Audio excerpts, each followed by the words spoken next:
You know what's worse than a politician breaking a promise? A politician breaking a promise while pretending they're not breaking it, all while acting like you're the idiot for noticing. And that, my friends, is exactly what's happening right now with Rachel Reeves and the Labour government's latest little dance with the European Union. Mark Littlewood went on GB News and absolutely lost it with a furious forward response that perfectly captures what millions of Brexit voters are thinking right now. This isn't just about customs unions or trade policy or regulatory frameworks.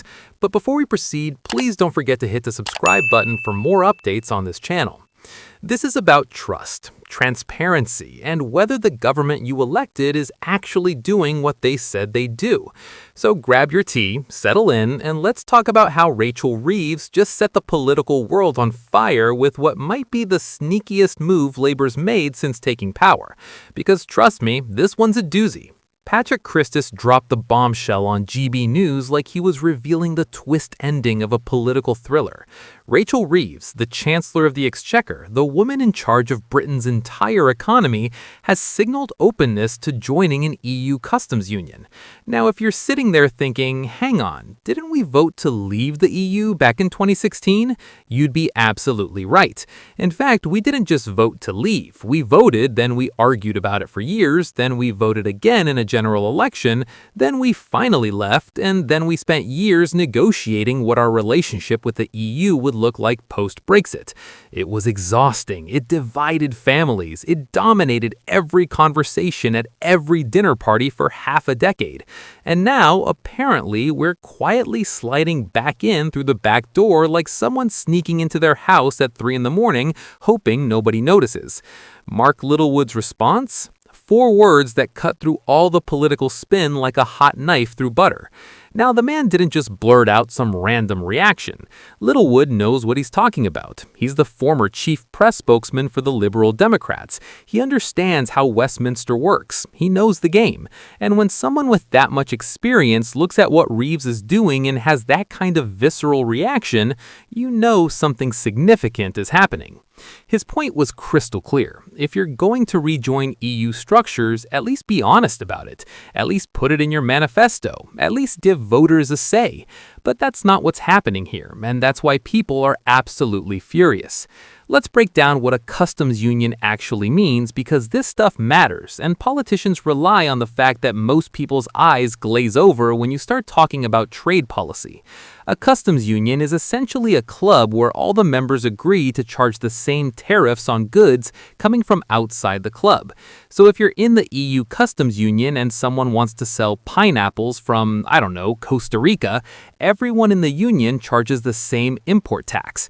The advantage is that it makes trade between union members easier because you don't have different tariff rates to deal with. The massive disadvantage is that you can't negotiate your own trade deals with countries outside the union. You're locked into whatever the EU decides. And here's the kicker. One of the main selling points of Brexit was that Britain would be free to negotiate its own trade deals with countries all over the world. We'd be nimble, we'd be independent, we'd make deals that worked specifically for Britain rather than having to compromise with 27 other countries. Joining a customs union throws all of that straight out the window. But wait, it gets better, or worse depending on your perspective. Littlewood pointed out that there's also the single market to consider. That's the thing where everyone agrees to follow the same regulations for goods and services. Same rules for product standards, same rules for worker protections, same rules for everything. And again, the advantage is that it makes trade easier within the market. The disadvantage is that you have no control over those rules. Brussels makes them and you follow them. And if you're thinking, hang on, isn't that exactly what we voted to get away from? Congratulations, you're paying attention. Littlewood's argument is brutally simple. If you actually want to be in the customs union and the single market, then just rejoin the EU properly. At least then you'd get a seat at the table. You could vote on the rules. You could influence policy. But what Labour seems to be considering is joining these structures without actually being an EU member, which means you get all the restrictions and none of the influence. It's like paying full price for a gym membership but only being allowed to look at the equipment through the window. This is where Littlewood really goes for the jugular. He calls it potentially the worst of all worlds, and honestly, it's hard to argue with that assessment. You'd have EU tariff barriers limiting your trade with the rest of the world, you'd have EU regulations controlling your domestic policy, but you wouldn't have any say in what those tariffs or regulations actually are. You'd be a rule taker, not a rule maker. It's the economic equivalent of letting your ex-partner make all the decisions about your life even though you're not together anymore. And the absolute kicker, the thing that's really got people's blood boiling, is that Labour didn't campaign on this. They didn't put it in their manifesto. They didn't ask voters whether this is what they wanted. They're just quietly doing it and hoping nobody makes too much fuss. That's what Littlewood means when he says they're doing it sneakily, and he's not wrong. Look at the language being used. It's all about closer alignment, better cooperation, smoother trading relationships. It's diplomatic speak designed to make something controversial sound completely reasonable and boring. But strip away the jargon and what you're left with is a fundamental reversal of Brexit without any democratic mandate to do so. Sir Keir Starmer is being accused of handing the country over to Brussels, and while that might sound dramatic, is it actually inaccurate? If you're agreeing to follow EU rules without any input into what those rules are, what exactly is the difference between that and just being in the EU except worse? The Conservatives and Nigel Farage are having an absolute field day with this, and can you blame them? Whether you liked Brexit or hated it, it happened. It was democratic. People voted for it. And now the government that won the election is apparently trying to undo it without actually admitting that's what they're doing. The Tories are demanding clarity, Nigel Farage is demanding clarity, and honestly, every voter in the country deserves clarity. If Labour wants to pursue closer ties to the EU, fine, make the case for it. Explain why it's necessary, put it to the public.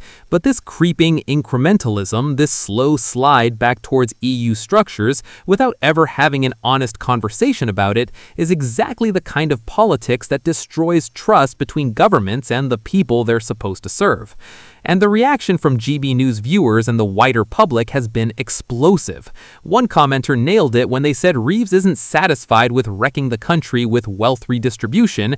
Now she wants to jump on the protectionist customs union slide back into the EU, reversing Brexit by the back door.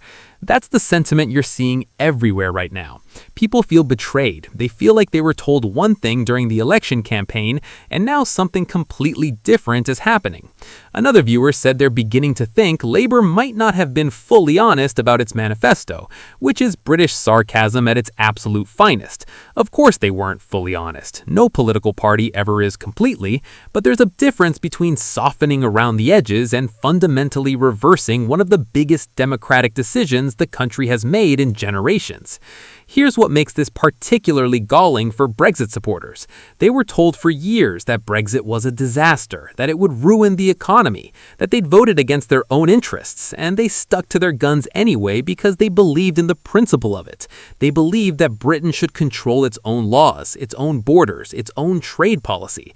And now, barely a few years later, a government is trying to give away those very things without even having the decency to ask permission first.